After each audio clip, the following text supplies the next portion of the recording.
Let us have now the last presenter for this session from the University of California, Los Angeles, the director of Center for Southeast Asian Studies and one of our partners in Ifugao State University of the City Pills Project.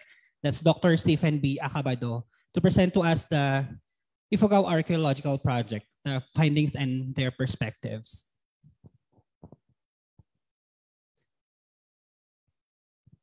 Good evening, everyone from Los Angeles. Thank you, Ifugao State University, for the opportunity to share our work. Especially we're celebrating the 10th year, the first decade of the Ifugao Archaeological Project. As some of you know, my work is focused on the archaeology of the rice terraces, trying to figure out or providing an archaeological and scientific foundation for the age of the terraces and the shift to wet rice cultivation. So my work for presentation today will focus on the findings of the Ifugao Archaeological Project in the last 10 years, including my dissertation work in 2007. And although I'm an archaeologist, I also do a lot of ethnography and spatial studies. So the Ifugao Archaeological Project is broader in scope. It's not just archaeology. It has a lot of research that focuses on the contemporary. So I started working in Ifugao, and the foundation of the Ifugao Archaeological Project was in 2003 for my MA thesis, where I digitized Harold Conklin's land use maps and analyze the environmental parameters that potentially influence the expansion and construction of the terraces. I went back in 2007 to develop a methodological approach in dating agricultural terraces. For us archaeologists, it's nearly improbable to date agricultural terraces. That's why we need a robust method that others can also replicate in other agricultural features. So I did my dissertation research in 2007. I spent about 4 months, summer months, mostly in Banawe, mapping the terraces, excavating, and then I received my PhD in 2010, although I was done in 2009. My first job was in Guam, and I came back to after meeting Marlon Martin and Sitmo to launch the Ifugao Archaeological Project in 2012. Since then, we've been returning to the region almost every year, sometimes just visiting. But phase one ended in 2016. And since 2017, we've been doing a lot of spatial analysis, ethnographic work, as well as translating all of the findings of the Ifugao Archaeological Project into something that's useful for the wider community, like curricular development, the establishment of the Indigenous Peoples Education Center. We actually established it as the Ifugao Community Heritage Galleries in Kiangan. So just a brief history of the IAP. It was run through the University of Guam when I was still in Guam from 2010 to 2013. And then I moved to UCLA in 2013. And so now the project is through UCLA and in collaboration with, of course, the Save the Ifugao Terraces movement as the community, as a community-led project. We also collaborated with the Archaeological Studies program at the University of the Philippines, the National Museum of the Philippines, as well as various LGUs, including Kiangan and Hongduan, in continuing our work in the region. So far, we've been able to document several sites, including Banawe for my dissertation work in 2006 and 2007. The Old Kayangan Village in 2012, 2013, 2015, and 2016. We were in Hapao in 2014 and Nagakadan and Batad in 2015. So we have several sites that we've focused on and obtained radiocarbon samples for the dating of the terraces. Now, radiocarbon and charcoal samples are not indicative of when the terraces were constructed, but if we contextualize the source of those charcoal samples, then we should be able to hypothesize and test those hypotheses regarding the dates of the terraces. So the findings of the research in the last 10 years, including my dissertation work, suggest that the Ifugao rice terraces are not as old as previously thought. Definitely, they're not 2,000 years old. There are no indications, no support, whatever, to the long history model proposed by pioneer American anthropologist. The 2,000-year-old hypothesis was a product of its time. It was linked to the prevailing notions of waves of migration theory, which we also now know that isn't based on any archaeological or scientific basis, or data set. So what we have now for archaeology is that the shift to wet rice cultivation occurred at about 1600, so soon after the emergence of Spanish towns in northern Luzon. So the long history model is colonial in nature. There's a lot of passages in those initial reports that refer to Ifugao or the builders of the terraces as people who use simple tools. So they couldn't believe that the terraces could have been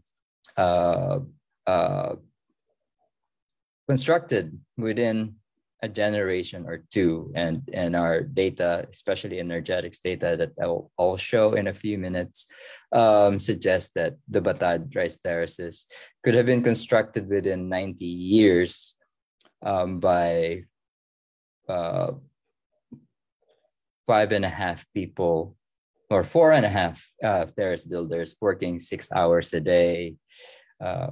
I know 7 hours a day and 6 days a week. Of course, there will be more than 5.5 people working. So the terraces could have, at least Batad could have been constructed within a year or maybe 5 years, depending on the number of workers. What we also know is that taro was the dominant crop before the shift to wet rice cultivation.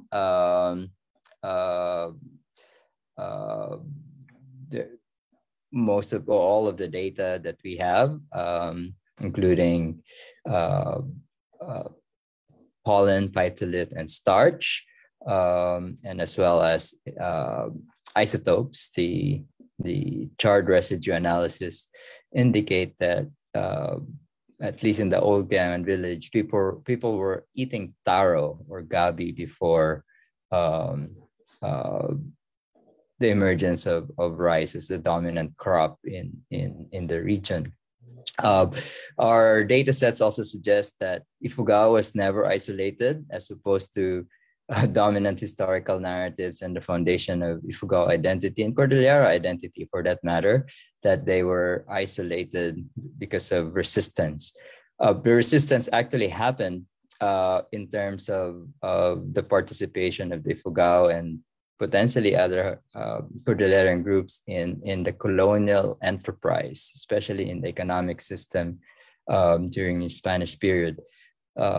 Artifacts that we recovered from the old Gayangan village suggest that they accessed tradeware ceramics, beads, metals from the lowland,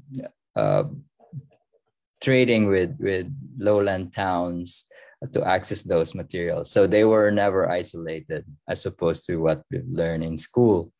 So we suggest that instead of looking at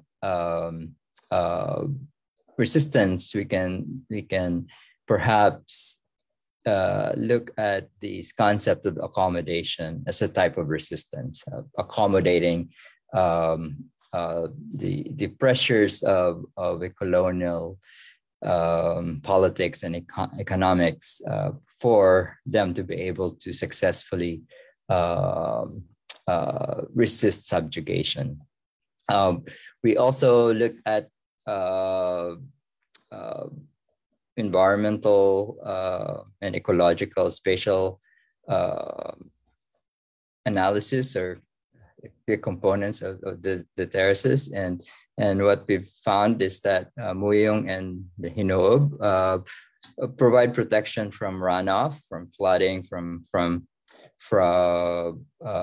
erosion, not as watersheds. I think we also need to start shifting our focus away from looking at these forest covers as watershed, because we now know that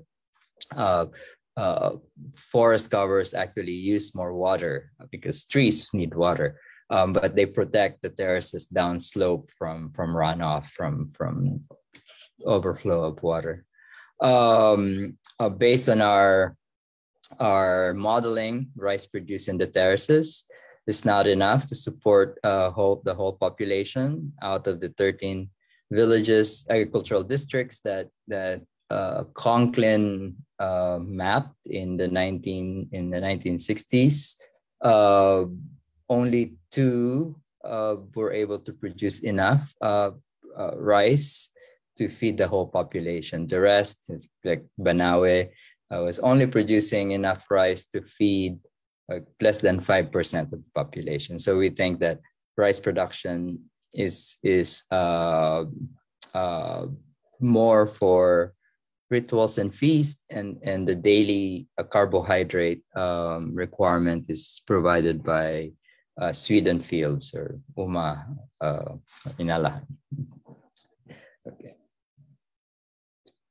So far, we've produced this work.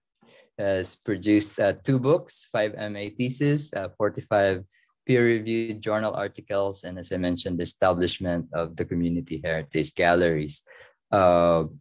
We also contribute to this movement in anthropology that we call the emergence of indigenous studies, indigenous archaeology specifically. And as I mentioned, we're highlighting the concept of accommodation instead of resistance. The shift to wet rice cultivation allowed for economic and political consolidation that facilitated the successful accommodation as resistance concept. Oral history, legends, myths support archaeological finds, and I've presented some of these topics elsewhere, and I'm open to answering questions regarding this component later during the forum.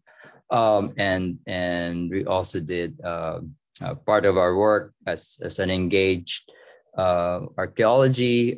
We made it a point that most of our products are offshoot of knowledge co-production and co-creation.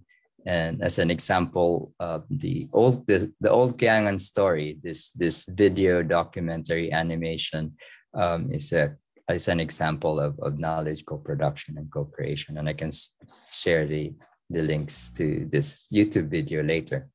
As I mentioned, we also did this energetics modeling. So there's a construction of these terraces, and we recorded the daily activities of the terrace builders, placed all of those data in a software and run it to develop a model for the construction and expansion of the Batad terraces. And as I mentioned, this was the data set suggests that these terraces were constructed within 90 years by how many? 5.5 people working 6 days a week, 7 hours a day. So this is a 3D animation. So we needed to develop a 3D model of the terraces, Batad, to come up with that energetics data set. So.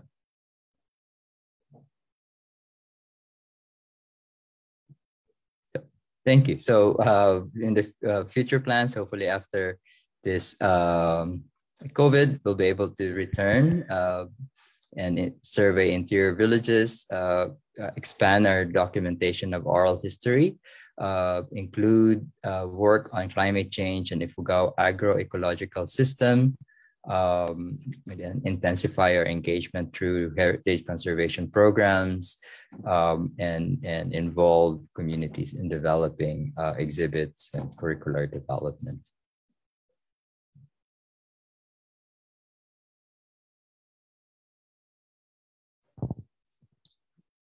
Thank you very much, Dr. Stephen Acabado, and thank you for joining us online in the US, in California.